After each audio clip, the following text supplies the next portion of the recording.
کل لوگ جب گھر خریدنے جاتے تھے تو دیکھتے تھے کہ مسلمان رہتا ہے کہ نہیں رہتا ہے پڑوس میں، اور لوگ مسلمان کے پڑوس میں رہنا پسند کرتے تھے، اور آج لوگ مسلم محلے میں رہنا پسند نہیں کرتے۔ کیوں؟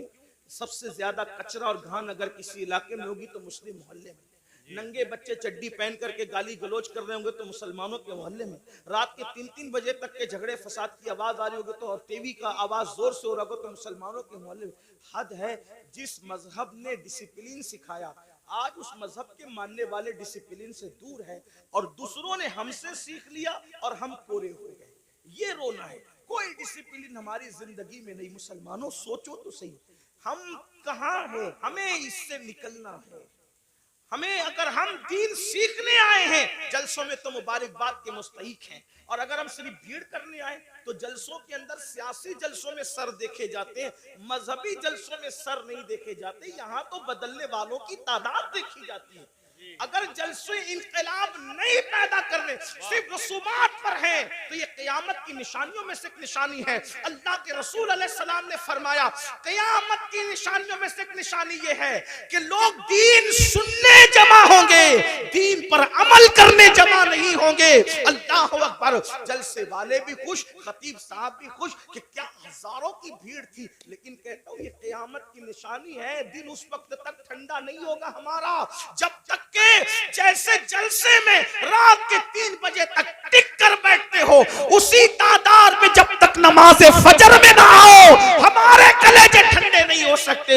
اس لیے کہ سروں کو گن کر سیاسی لیڈر تو خوش ہو سکتے ہیں، مذہبی لوگ اس سے خوش نہیں۔ ہاں، شکر ضرور ہے کہ آپ آگے، اللہ کا شکر ہے، شکر کرتے ہیں، لیکن کتنے لوگ عمل کرتے ہیں؟ کتنے لوگ تبدیل ہوتے ہیں؟ تبدیل ہونے کے لیے سنو، اور آج کے بعد عہد کرو پڑوسیوں کے ساتھ بدسلوکی نہیں ہوگی۔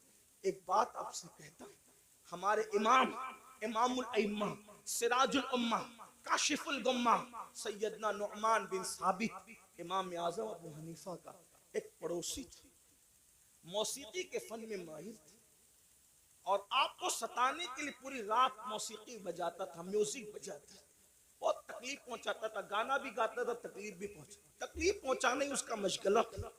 اور ایک بات یہ بھی یاد رکھنا، اگر کوئی پڑوسی آپ کو ستائے آپ صبر کریں، کیونکہ پڑوسی کا حق ہے، آپ صبر کریں، آپ اس پہ ظلم نہ کریں۔ امام اعظم ابو حنیفہ رحمۃ اللہ تعالی علیہ صبر کرتے تھے۔ ایک دن کسی نے اس کی کمپلین کر دی بادشاہ کے سپاہ کے پاس، بادشاہ کے سپاہی ہے اس کو اٹھا کے لے گئے، اور جب اس کو اٹھا کر کے لے گئے تو امام اعظم ابو حنیفہ نے کسی سے پوچھا آج اس گویے کی آواز نہیں آتی؟ دیکھو ہم تو کبھی برساں برس پڑوسیوں کی خیال ہی نہیں رکھتے، آواز آ رہی کہ نہیں آ رہی، کس حالت میں نہیں ہے، لیکن امام اعظم تھے۔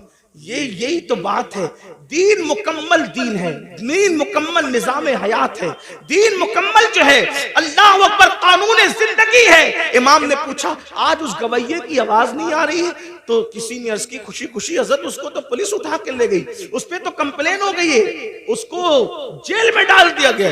اب میرے پڑوسی کو جیل میں ڈال دیا گیا، آپ اسی وقت تشریف لے گئے، اور جانے کے بعد آپ نے فرمایا کہ میرا پڑوسی ہے، اس کو جیل میں کیوں ڈالا گیا؟ تو کہا آپ کو ستاتا تھا، گاتا تھا، میوزک بجاتا تھا، موسیقی بجاتا تھا، اس لیے یہ حال کیا گیا۔ فرمایا کوئی بات نہیں، اس کا میرا مسئلہ ہے، لیکن میں تو اس کو لے جاؤں گا۔ اور امام اعظم اپنے سورس سے، اپنی سفارش سے اس کو چھڑا کر لائے۔ رستے میں اس نے کہا میں تو آپ کو ستانے کے لیے کرتا تھا، آپ نے مجھے کیوں چھڑایا؟ فرمایا جو تو کرتا تھا وہ تیرا اپنا عمل ہے، مجھے پڑوسی کے ساتھ حسن سلوک کا حکم دیا گیا ہے، میں نے اس پر عمل کیا۔ قدم پکڑ کر کہتا ہے واللہ اگر کسی کو امام اعظم کہلانے کا حق ہے تو وہ ثابت کا بیٹا نعمان آپ ہی ہے۔ نعرہ تکبیر، نعرہ رسالت۔ بزرگوں کا طریقہ تھا، ہم اپنے پڑوس کے ساتھ، آج تو پڑوس میں سگا بھائی بھی رہتا ہے، ہم اس کے ساتھ کیا سلوک کرتے ہیں؟ اچھا کھانا بناتے ہیں تو معاذ اللہ چھپا چھپا کر کے کھاتے ہیں، ایسا نہیں ہونا چاہیے۔ پھر میرے اور تمہارے آقا صلی اللہ علیہ وآلہ وسلم ارشاد فرماتے ہیں دوسرا گروہ، دوسرا قافلہ، دوسرا ٹولہ جب اپنی قبر سے نکلے گا تو اس کی شکل سور کی طرح اور خنزیر کی طرح ہوگی. خنزیر اور سور کی شکل میں وہ اپنی قبروں سے نکلیں گے. حالانکہ جب ان کو قبر میں رکھا گیا تھا تو ان کے چہرے اچھے بھلے تھے، لیکن اب وہ میدان محشر میں اٹھیں گے تو وہ سور کی شکل اور خنزیر کی شکل لے کر اٹھیں گے. صحابہ بے چین ہو گئے، تڑپ گئے، عرض کیا یا رسول اللہ صلی اللہ علیہ وآلہ وسلم، جو گروہ، جو ٹولہ، جو قافلہ قبروں سے سور اور خنزیر کی شکل میں اٹھے گا ان کا کیا قصور ہوگا؟ تو میرے آقا فرماتے ہیں ان کا قصور یہ ہوگا کہ وہ نمازوں میں سستی کرتے تھے، وہ نمازوں میں غفلت کرتے تھے. مسلمانوں ذرا سوچو تو صحیح، اپنے نبی کی ہر بات پر یقین ہے، ان باتوں کو کیوں بھول جاتے ہو؟ جس کے کہنے پر اللہ کو ایک مانا، جس کے کہنے پر قرآن کو اللہ کی کتاب مانا، جس کے کہنے پر دین اسلام کو حق مانا. اللہ اس رسول کا فرمان ہے، بے نمازی، نماز میں سستی کرنے والا جب اپنی قبر سے اٹھے گا تو سور کی شکل میں اٹھے گا، خنزیر کی شکل میں اٹھے گا. اس پر زیادہ بات نہ کرتے ہوئے ایک روایت آپ کے سامنے پیش کروں. کھلے دلوں کے ساتھ اور کھلی آنکھوں کے ساتھ، کھلے کانوں کے ساتھ سننا. اپنے آپ پہ رحم کر لو، اپنے آپ پہ رحم کر لو. اللہ کے بندو، آخرت کی گھاٹی بڑی مشکل ترین گھاٹی ہے. ہم نے اس کو جتنا آسان سمجھا اتنا آسان نہیں ہے. میرے امام کہتے ہیں اللہ اکبر، پاٹ وہ کچھ دھاریے کچھ زار ہم، یا الہی کیوں کر اترے پار ہم. اپنی ستاری کا یا رب واسطہ ہو نہ رسوا برسرے بازار ہم. اللہ ہمیں فیس بک کے لیے تو وقت ہے، یوٹیوب پر بیٹھنے کے لیے تو وقت ہے، دوستوں کی محفلوں کے لیے تو وقت ہے، بیوی بچوں کے لیے تو وقت ہے، سب کے لیے وقت ہے، رب کے لیے وقت نہیں. سن لو اور اچھی طرح سے سن لو. اللہ حضرت علامہ عثمان ابن حسن رضی اللہ تبارک و تعالیٰ عنہ اپنی کتاب میں لکھتے ہیں، میری بہنوں کی بھی توجہ، اللہ کے حبیب علیہ السلام کا ظاہری دور ہے. آقا علیہ السلام اپنے صحابہ کے جرمٹ میں جلوگر ہیں. ایسے میں ایک نوجوان روتے ہوئے آتا ہے اور عرض کرتا ہے یا رسول اللہ صلی اللہ علیہ وآلہ وسلم، میرے ابو کا انتقال ہو گیا، میرے باپ کا انتقال ہو گیا. آقا میرا باپ مر چکا ہے، اس کا انتقال ہو چکا ہے، ہم دیہات کے لوگ ہیں، دیہات میں رہنے والے ہیں. آقا نہ اس کو کوئی غسل دینے والا ہے، نہ اس کو کوئی کفن پہنانے والا ہے. یا رسول اللہ صلی اللہ علیہ وآلہ وسلم، اس لیے میں رو رہا ہوں. میرے آقا نے فرمایا اے ابو بکر اٹھو، اے عمر اٹھو اور دونوں جاؤ اور جا کر کے اس کے دیہات میں پہنچو، اس کے گاؤں میں پہنچو، اس کو غسل بھی دو، اس کو کفن بھی پہناؤ. اللہ اکبر. جب صدیق اکبر، فاروق اعظم، میرے آقا کے دونوں یار شیخین کریمین اٹھے اور دیہات میں پہنچے تو جیسے میت کے قریب گئے غسل دینے کے لیے چہرے سے چادر ہٹائی. چہرے سے چادر ہٹائی تو کیا دیکھا کہ اس کا منہ، میت کا منہ کالے سور کی طرح ہو گیا، کالے خنزیر کی طرح ہو گیا. اللہ اکبر. صدیق و فاروق نے جب یہ منظر دیکھا زار زار رونے لگے، زاروں قطار رونے لگے. ایک قاصد کو اللہ کے رسول صلی اللہ علیہ وآلہ وسلم کی بارگاہ میں پیش کیا گیا. یا رسول اللہ اس کا چہرہ تو کالے سور کی طرح، کالے خنزیر کی طرح ہو گیا، اس کو کیسے غسل دیں، اس کو کیسے کفن پہنائے. اللہ اکبر. میرے اور تمہارے آقا صلی اللہ علیہ وآلہ وسلم خود تشریف لائے چل کر کے، اور جب اس کا منہ کالے خنزیر کی طرح دیکھا حضور علیہ السلام بھی رو پڑے. پھر میرے آقا نے دعا کی اور دعا کرنے کے بعد اس کا چہرہ ٹھیک ہو گیا. جب چہرہ ٹھیک ہو گیا تو پھر غسل دیا گیا، کفن پہنایا گیا، نماز جنازہ پڑھی گئی. اور جب جنازہ مکمل ہو گیا تو کسی نے دھیرے سے کہا پہلے تو اس کا چہرہ کالے سور کی طرح، کالے خنزیر کی طرح ہو گیا تھا، اب ذرا دیکھیں تو اس کا چہرہ کیسا ہے. جب دوبارہ چہرہ دیکھا گیا نماز جنازہ کے بعد، جب کفن ہٹایا گیا تو کیا دیکھا لوگوں نے؟ اب بھی اس کا چہرہ کالے سور کی طرح، کالے خنزیر کی طرح تھا. سب رو پڑے. صحابہ نے عرض کیا ہمارے ماں باپ آپ پر قربان یا رسول اللہ صلی اللہ علیہ وآلہ وسلم، اس کا چہرہ بار بار کالے سور کی طرح، کالے خنزیر کی طرح کیسے ہو جاتا ہے؟ تو میرے آقا نے اس کے بیٹے کو بلا کر کے پوچھا یہ بتا تیرے باپ کا چہرہ کالے سور کی طرح کیوں ہو جاتا ہے بار بار؟ اس نے عرض کی یا رسول اللہ صلی اللہ علیہ